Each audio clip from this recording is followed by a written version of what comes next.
ఇప్పుడు ప్రస్తుతం హౌస్ వైఫే. మా అల్లుడు రెండో అల్లుడు గారు ఎంటెక్, ఆయన ప్రొఫెసర్ చేస్తున్నాడు విశాఖపట్నం కాలేజీలో. మా అబ్బాయి బీటెక్. మావాడేమో ఈ ఫుడ్ ఇండస్ట్రీ, బాంబేలో ఫుడ్ ఇండస్ట్రీలో అసిస్టెంట్ ఇంజనీర్ చేస్తున్నాడు. ఇది మా ఫ్యామిలీ పొజిషను. మాకు మరి ఉద్యోగం ఎలక్ట్రికల్ డిపార్ట్మెంట్లో వచ్చింది. మరి ఈ డిపార్ట్మెంట్లో చేరి అందరికీ కూడా నేను పరిచయిస్తున్నాయి. మరి ఈ డిపార్ట్మెంట్లో కూడా నేను ఇప్పుడు లైన్ ఇన్స్పెక్టర్గా చేస్తున్నాను. రేపు 2015లో రిటైర్మెంట్ ఉంది నాకు. ఇందాక మా వాహెడ్ చెప్పినట్టు సేవా కార్యక్రమాలు ఏదైనా మన బ్యాచీ తరఫున మీరు బిల్డప్ చేయండి, మీరు ఒక పునాది వేయండి. మన బ్యాచీ తరఫున మన స్కూల్లో ప్రతి సంవత్సరం యానివర్సరీ జరిగింది. 73 బ్యాచీ తరఫున అని చెప్పేసి బీద విద్యార్థులకో లేకపోతే ఫస్ట్ మంచి మార్కులు వచ్చిన విద్యార్థులకో ఏదైనా ప్రైజెస్ కానీ ఏదైనా ఏర్పాటు చేద్దాం. దాన్ని మన వాళ్ళు కృషి చేసి చెబితే నేను నా వంతు సహాయాన్ని అందజేస్తాను. మన వాళ్ళు మిగతా వాళ్ళు అందరూ కూడా ముందుకు రావడానికి చాలా అవకాశం ఉంది. ముందుకు వచ్చే బ్యాచ్ మంది తప్పకుండా వస్తారు. కాబట్టి ఆ సేవా కార్యక్రమాన్ని కొనసాగించవలసిందిగా మన టీం అందరినీ, మన వాళ్ళందరికీ కోరుకుంటున్నాను. అలాగే ముఖ్యంగా మన టీచర్స్ గురించి చెప్పుకోవాలి. మరి ఇంత సుదీర్ఘంగా నేను ఎందుకు మాట్లాడగలిగానంటే ఈ వేదికలోనే నేను అక్షరాలు గిద్దాను. ఈ వేదిక నుండే నేను మైక్ చేతిలో పట్టుకున్నాను. ఆ రోజు ఇట్టాగే మాట్లాడారు, ఇదిగా మాట్లాడారు. ఇప్పుడు కొన్ని లీడర్షిప్ చేశాను కాబట్టి ఇంకా కొద్దిగా ఎక్కువగా మాట్లాడగలిగాను. లేకపోతే కొద్దిగా ఆరోగ్య విషయంలో వచ్చేసి యాక్సిడెంట్ అయింది కాబట్టి కొద్దిగా ఆయాసం అది వచ్చేసి ఇప్పుడు కొద్దిగా నిమ్మలంగా ఉండాల్సిన అవసరం ఉంది. విషయం ఏంటంటే మా గురువులు ముఖ్యంగా చెప్పుకోవాల్సిన విషయంలో ఎంవి కృష్ణరావు గారు చేతులెత్తి నమస్కరించాలి. ఆయన చనిపోయి ఉన్నాడు, చేతులెత్తి నమస్కరించాలి ఆయన్ని. మరి ఆయన మనకు చెప్పిన గ్రామరు, ఆయన మనకు చెప్పిన క్రమశిక్షణ, ఆయన గారు చేసినటువంటి ప్రతి విషయం, ఆయన మెలకువలు అవన్నీ కూడా మనలో చాలామందికి అబ్బినాయి. మన ఈశ్వర ప్రసాద్ ఇంత కత్తిలాగా తయారవడానికి, మన ధర్మారావు కూడా ఇంత ఫెయిల్ అవడానికి, మన విజయరాజు డాక్టర్ అవడానికి, వీళ్ళందరూ అవడానికి టీచర్స్ యొక్క కృషి ఎంతో ఉంటుంది. అది 10th క్లాస్ లోపలే జరిగింది. 10th అయిన తర్వాత ఎవడికాడు ఊళ్ళే చదివేవాడు చదువుతాడు, ఎవడు కాపీలు కొట్టేవాడు కొడతాడు, లేకపోతే ఆడు డబ్బులు కట్టేవాడు డబ్బులు కడతాడు, ఏదో వేరేగా మారిపోద్ది విషయం అక్కడి నుంచి వచ్చేపాటికి. మరి ఆ క్రమశిక్షణలో మన బ్యాచి నాకు తెలిసి అన్ని బ్యాచీల కంటే కూడా మంచి సర్వ సౌభాగ్యాలతో, మంచి ఆర్థికంగా, మంచి ర్యాంకులతో మంచిగా బాగా ఉండటానికి కారణం మన స్కూల్లో టీచర్సే. ఆ టీచర్స్లో మనం చెప్పుకోదగిన రాజా రమేష్ గారు చిన్నప్పటి నుంచి, చక్కా సుబ్బారావు గారు, మెడతాటి వెంకటేశ్వరరావు గారు, మాణిక్యరావు గారు, ఆయన చనిపోయాడు ముందే. వీళ్ళు ఒకళ్ళ మీద ఒకళ్ళు, ఎవరు తక్కువ కాదు. లక్కరాజు హనుమంతరావు గారు, మరి అలాంటి టీచర్సు, అలాంటి మనస్తత్వం మల్లికార్జునరావు గారు. మరి అలాంటి మనుషులు ఇప్పుడైనా ఉండారా? టీచర్ పేరు గుర్తుండదు ఇప్పుడు వాళ్ళకి, చెబితే బాగుండదు. కానీ ఆ టీచర్ ఎవరో గుర్తుండదు వీళ్ళకి. టీచర్ ఇంటి పేరు చెప్పాలండి ఎవరన్నా. ఇప్పుడున్న కుర్రాళ్ళకి ఆ టీచర్ ఇంటి పేరు ఏంటి? కొస్తరమా, మిడతాట, రాజారావు గారు, ఏంటి, వాట్ ఈజ్ వాట్, ఎవరికి తెలియదు, అవసరం లేదు. ఇవాళ ఆ సంస్కారం లేదు. ఇప్పుడు సంస్కారం ఉండాలి. మనిషికి ఉండి సుఖం లేదు, లేక సుఖం లేదు. చక్కగా బ్రతకడం నేర్చుకోవాలి, స్నేహంగా బ్రతకాలి. పొడిసే ఎద్దులాగానో కరిసే పాములాగానో కాకుండా మంచి హృదయంతో, మంచి ఉద్దేశంతో మీరు ముందుకు రండి. భవిష్యత్తు మీకు ఉజ్వలంగా ఉంటుంది. ఇదే మీ పిల్లల్ని, మీ మెరవళ్ళు నేర్పండి, వాళ్ళ భవిష్యత్తు కూడా ఉజ్వలంగా ఉంటుంది. అంతేగాని వెనక బెంచులో కూర్చున్నట్టుగా వెనకే ఉండి వెనక వెళ్ళిపోవటం మీ పిల్లలకి అట్ట లేకుండా అలవాటు చేయాల్సిన అవసరం ఎంతైనా ఉందని నేను తెలియజేసుకుంటున్నాను. మరి కొద్దిగా సుదీర్ఘంగా మాట్లాడాలనుకుంటున్నాను. నాకు మీ అందరితో ఎక్కువసేపు మాట్లాడాలని నాకు ఎంతో ఆనందంగా, ఉత్సాహంగా ఉంది. కారణం ఏంటంటే నేను స్కూల్ని అట్టు పెట్టుకుని ఉండే మనిషిని. పొద్దున ఎప్పుడో వచ్చేసేవాళ్ళం, చదువు మీద శ్రద్ధ తక్కువ. నాకు మా దాసరి కోటేశ్వరరావు గారు ఉంటాడు, అట్లాగే మా సుబ్బారావు కెప్టెన్. వాడు ఎక్కడి నుంచో వాలీబాల్ తీసుకొచ్చేవాడు. ఓరే నువ్వు సరిగ్గా వేయట్లేదు, నుంచో రాలేవాడు. మళ్ళీ పొద్దున్నే మొదలవుద్ది. సాయంత్రం స్కూల్ పెట్టిన తర్వాత కూడా అదే పని. సాయంత్రం రైట్ ఫెయిల్ అవ్వాలి, మేము వెళ్ళిపోవాలంటే ఇక్కడ నుంచి. సెలవు రోజు ఎవరు స్కూల్కి రారు, మేము వస్తాం.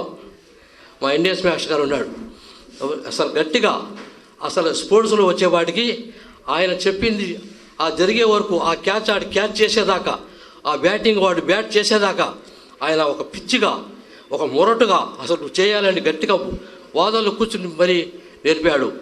మరి కాబట్టే ఆ రోజున స్పోర్ట్స్లో ఇంత మంచి పేరు రావడానికి అవకాశం జరిగింది. మరి ముఖ్యంగా ఈ రోజున మీరు ఒకటి గుర్తుంచుకోండి, అందరూ ఒకళ్ళ డ్రెస్లో ఒకటి తీసుకోండి. ఇప్పుడు అందరికి ఇచ్చారు. మరి నాకు 2 ఆడపిల్లలు పెళ్ళి అయిపోయింది, నేను సరిగ్గా పిలవలేకపోయాను, దాన్ని క్షమించమని కోరుతున్నాను. మరి అట్లాగే 1 సంవత్సరం తర్వాత నా కొడుకు పెళ్లి జరగాల్సి ఉంది. మీ అందరికీ ఆహ్వానాలు పంపుతాను, తప్పకుండా రావాలని నేను ఇప్పుడే వేదిక నుంచి చెప్పుకుంటున్నాను. అట్లాగే మీరు కూడా పిలవండి, నేను కూడా తప్పకుండా వస్తాను. మనం బతికినన్నాడు చక్కగా ఆనందంగా సంతోషంగా మన మిత్ర బృందం మన వాళ్ళందరికీ కూడా ధన్యవాదాలు తెలుపుకుంటూ పేరు పేరున నేను విరమిస్తున్నాను.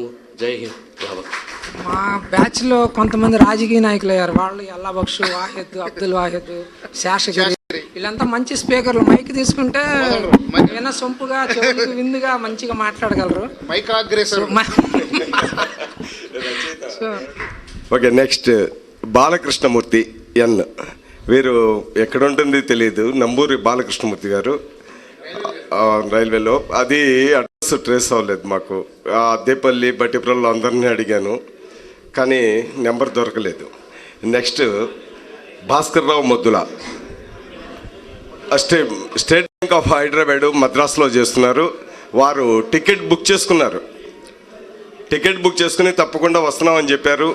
అలాగే రాత్రి ఫోన్ చేసి ఆఫీస్ నుంచి ఒక లెటర్ తీసుకుని, అది ఏంటంటే కారణం ఏంటంటే అర్జెంట్ మీటింగ్ ఈరోజు అని చెప్పేసి ఆయనకి లెటర్ రావడంతో బాగా డిసప్పాయింట్ అయ్యాడు. ఇంటికి వెళ్ళి శ్రీమతికి ఏం చెప్పుకోవాలా అని భయపడుతూ నాకు ఫోన్ చేశాడు. నేనేం చెప్పాలో తెలియట్లేదు. ఇప్పుడు ఇంటికి వెళ్ళి రేపు మనం ప్రోగ్రామ్ క్యాన్సిల్ అయింది, ఇక్కడ ఉండాల్సి వచ్చిందని చెప్తే ఎలా ఫీల్ అవుతుందని బాధపడుతూ చాలా ఇది అయ్యాడు పాపం. ఆయన లేకపోయాడు. నెక్స్ట్ చంద్రశేఖర్ కే, ఈయన గారు కూడా ఎక్కడున్నది కూడా ఇదవలేదు. నెక్స్ట్ డాక్టర్ ఈశ్వర్ ప్రసాద్, ఇప్పుడు దాకా ఇక్కడే ఉన్నాడు. ఈశ్వర్ ప్రసాద్ అంత తెలియగలవాడు నాకు తెలిసి ఇంతవరకు నేను చూడాల ఈ స్కూల్లో. ఈ తర్వాత బ్యాచ్ ఎవరైనా ఉన్నారో లేదో ఈ టీచర్స్ చెప్పాలా. ఈ జమ్ ఆఫ్ అవర్ బ్యాచ్ చూడటానికి చాలా పొట్టిగా ఉండేవాడు. చూడండి ఈ ఫోటోలో మేము ఎప్పటికీ గుర్తుపడతాం. ఇదిగో ఈ నిక్కర్ వేసుకుని ఆడి బదులు నేను చెప్తున్నాను.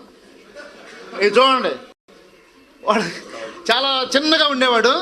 టీచర్లు అందరూ బాగా ఇష్టం వాడంటే. మ్యాథ్స్లో కూడా 100 వస్తూ ఉండే వాడికి. అలాగే వెంటనే ఎంబీబీఎస్ వచ్చింది. ఎంబీబీఎస్ తర్వాత కూడా మీకు చాలామంది తెలియదు, వాడు చదివినన్ని పోస్ట్ గ్రాడ్యుయేట్ డిగ్రీస్ ఇంతవరకు మన స్టేట్లో ఎవరో చదివి ఉండరు. ఒకసారి చప్పట్లు కొట్టండి. ఈ 73 బ్యాచ్ ఆర్గనైజ్ చేసినటువంటి శేషగిరి గారికి శతకోటి నమస్కారాలు సమర్పిస్తున్నాము. సో శేషగిరి పూనుకోకపోతే ఈ కార్యక్రమం జరిగేది కాదు. సో తర్వాత అందరం ఎంకరేజ్ చేసాం. నేను, ధర్మారావు, గంగాసాయి, చారి, ఫైనాన్షియల్గా కూడా కంట్రిబ్యూట్ చేశారు. చారి, ధర్మారావు, గంగా, సో అందరూ కంట్రిబ్యూట్ చేశారు. సో మెయిన్ యాంకరింగ్ దానికి కీ స్టోను శేషగిరిరావు గారు. ఆయన ఆర్ఎంపీలకి యూనియన్ లీడరు, రాజకీయంగా ఉన్నాడు. సో ఆ క్వాలిటీస్తో ఇది ఆర్గనైజ్ చేశాడు. We are very much thankful to Seshagiri. నా గురించి చెప్పాల్సింది ఏం లేదు. నేను ఇక్కడ నిలబడ్డానంటే ఈ స్టేజ్లో, మాది వెరీ పూర్ ఫ్యామిలీ. అంటే ఐలవరం ఈ ఊరు పక్కనే. రామరాజు కూడా ఊరికి ఒక పక్క, మాదేమన్నా పడమర వైపు, వీడేమన్నా తూర్పు వైపు వీడు. సో ఆ రోజుల్లో అంటే ఎందుకో చదివని తెలీదు. మాట్లాడుతూ ఉండేవాళ్ళు. మా బ్యాచ్లో ఐలవరం నుంచి వచ్చేవాళ్ళు 10-15 మంది ఉంటే లేరు, చనిపోయారు పాపం. తమ్మన మల్లికార్జున తెలుగు మాస్టర్. ఈయన కాదు, తూను సీమ గుర్తు ఆయన మల్లికార్జున గుప్తా గారు. ఆయన ఒకటే మాట అంటా ఉండేవాళ్ళు, బట్టిప్రోల వాళ్ళకి చదువు రాదురా, ఐలారం నుంచి పెన నుంచి పూడి పక్కన కోడిపరి నుంచి వచ్చే వాళ్ళకి వస్తుంది అనేవాడు. ఎందుకంటే మీకు ఆ బాధ తెలుసు, వాళ్ళు నడుచుకుంటూ 5 కిలోమీటర్లు వస్తారు పోతారు, మీకేముందరా ఇక్కడ లేవగానే పక్కనే స్కూలు అని చూరకాన్ని తీస్తూ ఉండేవాడు. అని డిస్కరేజ్ చేయటం కాదు, అలా నడుచుకుంటూ వచ్చిన వాళ్ళం మేము కూడా. వీటి పెద్ద సంచిలో తీసుకొచ్చేవాడు. మా బ్యాచ్లో ఫైనాన్షియల్గా బాగా సెటిల్ అయిన ఉన్నారు. ధర్మారావు, చారి, గంగాసాయి, కోట్లు ఆస్తులు ఉన్నవాళ్ళు ఉన్నారు. అలాగే ఎడ్యుకేషనల్గా చాలా గొప్ప చదివిన వాళ్ళు ఉన్నారు, అబ్రాడ్ వెళ్ళిన వాళ్ళు ఉన్నారు. అలాగే సాహిత్యంలో ఈ నక్కా విజయరామరాజు అంటే అందరికీ తెలియకపోవచ్చు, బట్ బట్టిప్రోలు కథలని బుక్ రాశాడు. అది బహుశా కంట్రిబ్యూషన్ అందరికి కూడా డిస్ట్రిబ్యూట్ చేస్తారు అయిపోయిన తర్వాత. సో మా బ్యాచ్లో చెప్పాలంటే అన్ని రంగాల్లో, కళారంగంలో, సాహిత్యంలో, ఎడ్యుకేషన్లో, పాలిటిక్స్లో, సో కాంట్రాక్టులు ఉన్నారు, అన్నిట్లో కూడా రంగాల్లో కూడా రాణించారు. వీటన్నిటికి కూడా మెయిన్ డిసిప్లిన్గా సార్ మన హెడ్ మాస్టర్ గారు ఆయన ఎప్పుడు ఆయన చూస్తేనే భయపడేవాడు. సార్ వచ్చారంటేనే అసలు అది ఇన్స్పిరేషన్ చదువుకి. నేను నిజంగా నేను డాక్టర్ అవుతాను ఎప్పుడు అనుకోలేదు. నేను సార్కి నేను కొత్తారు దగ్గరికి సర్టిఫికేట్ కోసం వచ్చానండి. నేను ఎంబీబీఎస్ జాయిన్ అయినప్పుడు అదే social certificate, school leaving certificate ఏదో, అదేంద్రా నువ్వు డాక్టర్ ఎలా అయ్యావన్నారు సారు. నేను ఎప్పుడు అనుకోలేదు డాక్టర్ అవుతాను. నేను మ్యాథ్స్ నాకు చాలా ఇంట్రెస్ట్, ఇంజనీర్ అనేది నా డ్రీము. సో మనం ఏదో అనుకుంటాం ఏదో అవుతుంది. సో డాక్టర్గా కూడా చదివాను, ఎండీ చేశాను, ఏ చేశాను. భగవంతుడి దయ వల్ల ఈవెన్ సూపరింటెండెంట్ నా కింద 38 మంది డాక్టర్లు 7 ఏళ్ళ నుంచి I'm district hospital superintendent Rajahmundry చేశాను, సంగారెడ్డి చేశాను, రాజమండ్రి, విజయనగరం, బొత్స సత్యనారాయణ గారి దగ్గర 2 years చేశాను. ఇప్పుడు ఏమన్నా ఏలూరు చేస్తున్నాను. లేదా అవన్నీ దైవంగా వచ్చినవి. సో నేను గొప్ప క్రెడిట్గా అని కాదు, ఎందుకో చదివాను. అది మాత్రం నేను ఎప్పుడు మా గురువులు వీళ్ళు పెట్టిన భిక్ష అని నేను అనుకుంటాను ఇప్పుడు. అలాగే స్పోర్ట్స్లో కూడా ఎన్డిఎస్ మాస్టర్ గారు యాక్చువల్లీ స్పోర్ట్స్ కాదు, స్పోర్ట్స్ మాస్టర్ గారు వేరే ఉండేవాళ్ళు. బట్ కానీ మా స్కూల్లో వాలీబాల్ని, బేస్బాల్ని ఇది సో యాక్చువల్గా స్పోర్ట్స్ మాస్టర్ వేరే అండి మా స్కూల్లో. కానీ స్పోర్ట్స్ అంటే ఎన్డిఎస్ గారు ఈ బట్టిప్రోలు హై స్కూల్ మేము చదివిన రోజు నుంచి ఇప్పుడు కూడా అందరూ సార్ పేరే గురువుగా చెప్పుకుంటారు. ఆయన్నే తలుచుకుని ఈవెన్ స్టేట్ ప్లేయర్స్ ఉన్నారు, నేషనల్ ప్లేయర్స్ ఉన్నారు. సో అలా ఈ స్కూలు ఎంతోమందికి గొప్ప అప్లిఫ్ట్ ఇచ్చింది. అంటే డౌన్ ట్రెండ్ చదువుకుని కార్పొరేట్ సెక్టర్లోకి వెళ్ళగలవాళ్ళు కాదు, మామూలు మాలాంటి వెరీ బ్యాక్వర్డ్ ఆటికి కూడా, బ్యాక్వర్డ్ కమ్యూనిటీస్ నుంచి కూడా పైకి రావడానికి ఈ సహకరించినప్పుడు ఈ గురువుల్ని దేవుడి కన్నా కూడా ఎక్కువగా మనం తెలుసుకోవాల్సిన అవసరం ఉందని నేను భావిస్తాను. నా పర్సనల్ లైఫ్కి వస్తే నాకు ఎంతో అండగా నిలిచి అన్ని విధాల ఫైనాన్షియల్గా, ఎడ్యుకేషనల్గా, ఫ్రెండ్గా ధర్మం ఒకడు, ఫ్రెండ్గా పాపారావు ఒకడు, రాము ఒకళ్ళు. అంటే మా చదివిన రోజుల్లో కష్టాల్లో ఉన్నప్పుడు, సుఖాలు ఉన్నప్పుడు వాళ్ళు మిగతా వాళ్ళు ఉండేవాళ్ళు, బట్ వీళ్ళు నాకు ఎంతో హెల్ప్ చేశారు. వాళ్ళని ఎప్పుడు నేను always I remember in my heart. ఇంకా ఈ పొజిషన్ ఇదంటే ఆల్మోస్ట్ ఇక సోషల్గా ఇది వేరు, బట్ ఇండివిజువల్ లైఫ్లో తీసుకున్నప్పుడు హజారు కలిసినాడు. హజారు అన్మ్యారీడ్ గుండా ఆయన ఫిలాసఫీలోకి వెళ్ళాడు. మా బ్యాచ్మేట్స్లో చదివే రోజుల్లో హజారు ఆయన అన్మ్యారీడ్ ఫిలాసాఫికల్గా వెళ్ళిపోయాడు. అతను ఒకటి అది ఒక గ్రేట్ అచీవ్మెంట్. నక్కా విజయరామరాజు ఒక రైటరు. మిగతా వాళ్ళు సోషల్ ఆస్పెక్ట్స్లో మేము హైరార్కీలో ఉండొచ్చు. So I'm feeling great towards my teachers and మా బ్యాచ్మేట్స్ అందరినీ ఇలా కలుసుకోవటం మాత్రం నాకు చాలా ఆనందదాయకంగా ఉంది. Thanks once again to for arranging all this organisation. Thank you mister Prasad. ఇక్కడ ఒక విషయం, డాక్టర్స్ అంటే వృత్తులన్నిటిలో కూడా పవిత్రమైంది వైద్య వృత్తి. దానిలో ఆ వృత్తిలో భాగంగా నేను కూడా చేస్తున్నాను కాబట్టి దాంట్లో ఒక అనుభూతి ఏంటంటే, పేషెంట్ ప్రాణ సంకటంలో ఉన్నప్పుడు, ఆ పేషెంట్ ఆ ప్రాణహాని నుంచి తప్పుకున్నప్పుడు అతని మానసికంగా హృదయం నుంచి అతనికి తెలియజేసే కృతజ్ఞత మాకు కోట్లు డబ్బులు కానీ ఇంకో రకంగా కానీ ఎంత ఇచ్చినా రాదు. మేము ఆ కేసు ప్రాణం పోయేదాన్ని నిలబెట్టినప్పుడు మేము పొందే ఆనందం, వైద్య వృత్తిలో వాళ్ళు పొందే ఆనందం చాలా గొప్ప విషయం అని నేను భావిస్తాను. డబ్బులు కూడా మాకు ఈ డాక్టర్స్ డబ్బులు కూడా అంటే మరి ఇవాళ కమర్షియల్ అయింది, అది వేరే విషయం. లాస్ట్ 30 years నుంచి నేను చేస్తున్నది ఎలాంటి రిమార్కు లేకుండా, ఈవెన్ యాప్సెస్ ఇంజెక్షన్ చేస్తే గడ్డ అనేది కూడా లేకుండా అనేక మందిని ప్రాణ పాయిజన్స్ కేసు కానీ డెలివరీస్ టైంలో కానీ నేను రికవరీ చేసిన కేసులో వాళ్ళ నుంచి పొందిన కృతజ్ఞత దీవెనలు నా లైఫ్ అచీవ్మెంట్కి అవి ముఖ్యం. వాళ్ళు ఇచ్చే డబ్బుల కన్నా కూడా వాళ్ళ హృదయం నుంచి వచ్చే దీవెన మాకు చాలా ఇదనమాట. అలాంటి వైద్య వృత్తిలో ఈశ్వర్ ప్రసాద్